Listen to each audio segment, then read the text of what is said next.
Hello अस्सलाम वालेकुम। आज हम लाभ मास सेक्शन पढ़ेंगे।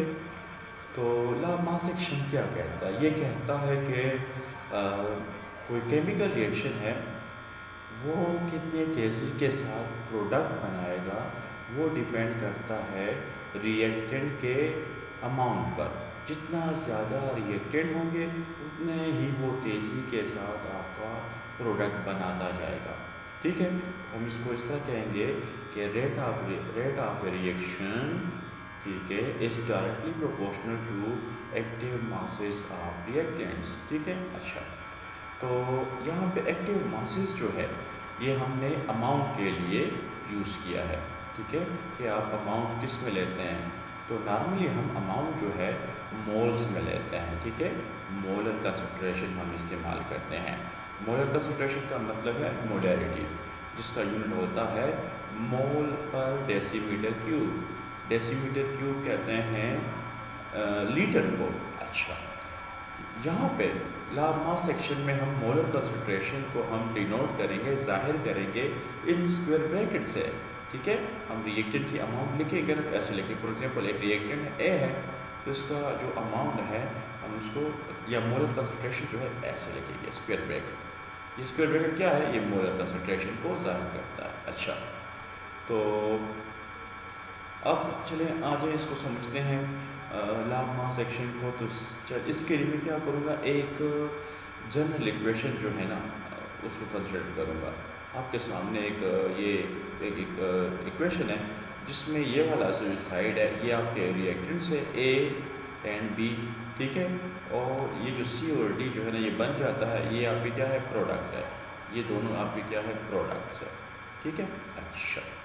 और आपने देखना किया होगा कि यहाँ पे ये जो स्मॉल ए है, स्मॉल बी है, यहाँ स्मॉल सी, स्मॉल डी, ये क्या है, ये नंबर ऑफ मोल्स है। ठीक है, रिएक्टेंट ए के कितने मोल्स आपने लिए हैं, ए मोल लिए हैं, और बाकियों का भी इसी तरह, किसी का बी मोल है, किसी का सी मोल है, किसी का डी मोल है।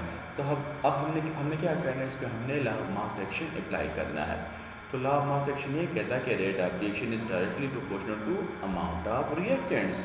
तो देखिए, सबसे आपको पता है कि ये एक रिवर्सिबल रिएक्शन मैंने लिखा है। तो रिवर्सिबल रिएक्शन वही होता है ना जो फॉरवर्ड भी जा रहा होता है और रिवर्स में या बैकवर्ड भी जा रहा होता है। तो चलिए सबसे पहले मैं फॉरवर्ड का देखता हूँ।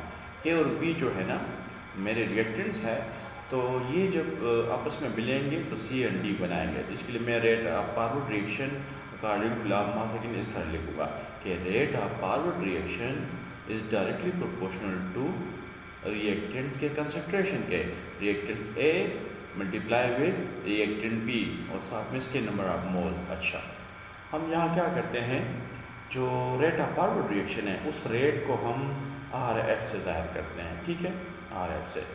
अच्छा, तो ये जो आर एफ है ये रेट ऑफ फॉरवर्ड रिएक्शन है और ये डायरेक्टली प्रोपोर्शनल है किसके, रिएक्टेंट्स के। रिएक्टेंट क्या है, ए है, फॉरवर्ड रिएक्शन के लिए ए है एंड बी है, ए और बी आपस में मल्टीप्लाई हो रहे हैं। अच्छा, इसके मोल्स ए, इसके मोल्स बी। ठीक है, अब आपको पता है कि ये जो प्रोपोर्शनलिटी सिंबल है ये, इसको हटाने के लिए आपको कोई कांस्टेंट लगाते हैं और यहाँ पे कांस्टेंट आपके एफ लगाएंगे। ठीक है, तो इसलिए मैं क्या करूँगा, प्रोपोर्शनलिटी सिंबल को हटाऊँगा, आर एफ अपनी जगह पे उसी तरह, ये वाला आर एफ, ठीक है, इज इक्वल टू के एफ और साथ में जो रिएक्टेंट की कंसंट्रेशन है वो लिखते हैं। ये आपका हो गया इक्वेशन नंबर 1। अच्छा, बाकी जो रिवर्स रिएक्शन है उसके लिए भी इस तरह करें। ठीक है, पहले आपको पता है रिवर्स रिएक्शन सिर्फ फॉरवर्ड हो रहा होता है, तो जब काफ़ी ज़्यादा मिकदार में प्रोडक्ट बन जाते हैं तब जाके रिएक्शन जो है रिवर्स स्टार्ट कर लेता है। ठीक है, एक ख़ास अमाउंट तक प्रोडक्ट बन जाते हैं, उसके बाद मज़ीद प्रोडक्ट नहीं बनते। अगर इजाफी बन जाते हैं तो वो जो इजाफी प्रोडक्ट है वो दोबारा क्या होते हैं, टूट जाते हैं और आपका रिएक्टेंट बना लेते हैं। मतलब रिएक्शन क्या होता है, रिवर्स डायरेक्शन में हो रहा होता है। तो जो रिएक्शन जो है, जो रिएक्शन रिवर्स डायरेक्शन में हो रहा होता है उसके लिए हम रेट कैसे लिखेंगे, इसके लिए हम रेट इस तरह लिखेंगे कि rate of reverse reaction is directly proportional to reactant की कंसंट्रेशन। तो आपने नोट किया कि सी और डी जो है ये रिवर्स रिएक्शन के लिए रिएक्टेंट्स है, ठीक है।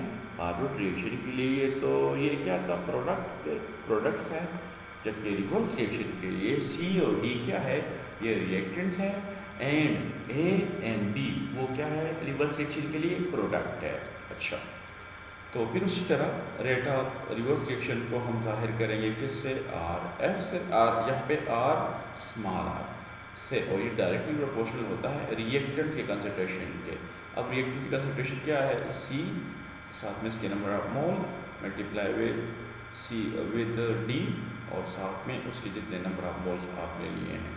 ठीक है। अच्छा, ये आ गया। अब प्रोपोर्शनलिटी का सिंबल हटाने के लिए मैं एक कॉन्स्टेंट लगाऊंगा जिसको मैं कहूँगा के आर। वहाँ पे के एफ मैंने कहा था, यहाँ पे के आर रिवर्स रिएक्शन। अच्छा, तो इसलिए मेरे पास आ गया के रेट ऑफ रिवर्स रिएक्शन, जिसको R capital and small R से जाहिर करते हैं। ये कांस्टेंट आ गया के आर, और साथ में जो रिएक्टेंट्स है सी एंड डी आ गया। अच्छा, ये मेरे पास इक्वेशन नंबर 2 है। अच्छा, अब मैंने क्या करना है, जब इक्विलिब्रियम आता है तो फिर रेट ऑफ फॉरवर्ड रिएक्शन और रेट ऑफ रिवर्स रिएक्शन जो है ना बराबर हो जाता है।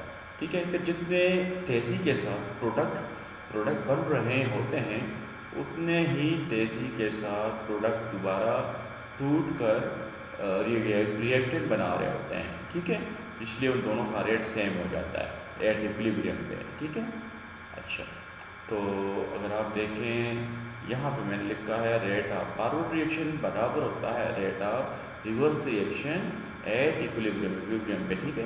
अच्छा, तो आपको पता है रेट ऑफ फॉरवर्ड रिएक्शन को हम आर एफ से जाहिर कर रहे हैं, और रेट ऑफ रिवर्स रिएक्शन को हमने capital R and small R से जाहिर किया हुआ है। फिर इसकी ये किसके बराबर है, ये आपको पता है, यहाँ ऊपर से आप ले लेंगे इक्वेशन 1 एंड इक्वेशन 2।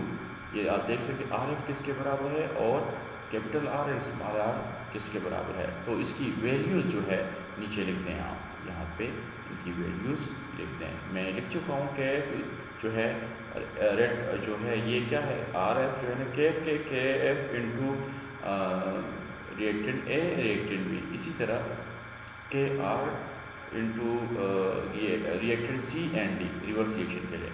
फिर मैं क्या करूँगा, इसको रीअरेंज करता हूँ थोड़ा सा। ठीक है।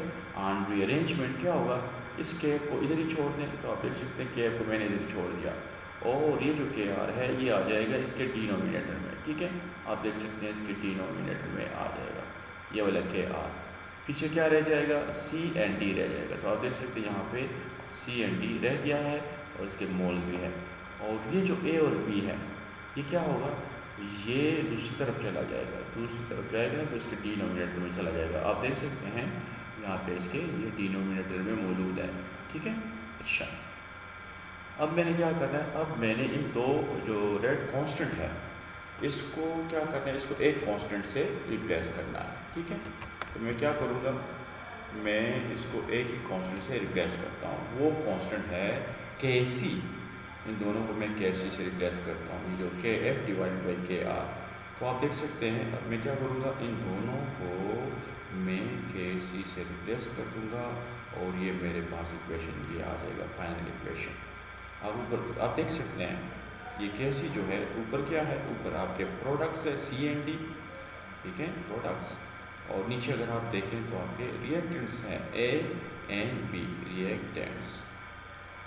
तो ये साबित हुआ कि जो के सी है ये प्रोडक्ट एंड रिएक्टेंट्स का रेशो है। ठीक है। अच्छा, के सी को क्या नाम देते हैं, के सी को हम कहते हैं इक्विलिब्रियम कांस्टेंट, क्योंकि हमने इक्विलिब्रियम जो कांस्टेंट है ये कहाँ से आया, ये हमने इक्विलिब्रियम कंडीशन अप्लाई किया था कि एट इक्विलिब्रियम पे rate of forward reaction equal होता है रेट ऑफ रिवर्स रिएक्शन के। तो इसलिए ये के सी जो है इक्विलिब्रियम कांस्टेंट है, और ये डिपेंड करता है सिर्फ एक ही चीज़ पर, वो है टेम्परेचर। जब टेम्परेचर आप चेंज करेंगे किसी केमिकल रिएक्शन का, तो उस रिएक्शन का इक्विलिब्रियम कांस्टेंट भी चेंज हो जाएगा। ठीक है। तो ये छोटा सा टॉपिक था, प्लीज़ आप इसको बार बार रिपीट कीजिएगा तो आपको इसका कंसेप्ट क्लियर हो जाएगा।